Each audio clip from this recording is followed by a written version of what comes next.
আসসালামু আলাইকুম রহমতুল্লাহ বরকাত। আল্লাহ সুবহানাহু ওয়া তাআলা আমাদের সৃষ্টিকর্তা।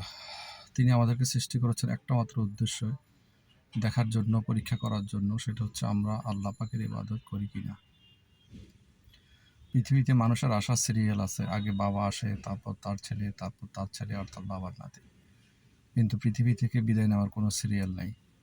যে কোনো সময় যে কোনো ব্যক্তি মারা যেতে পারে। প্রতিদিন পৃথিবীতে কোথাও না কোথাও লোক মারা যাচ্ছে। আজকে নিশ্চয়ই কোথাও না কোথাও লোক মারা যাচ্ছে। খোঁজ দিলে দেখা যাবে ঠিক আগামীকালকেও কেউ না কেউ মৃত্যুবরণ করবে।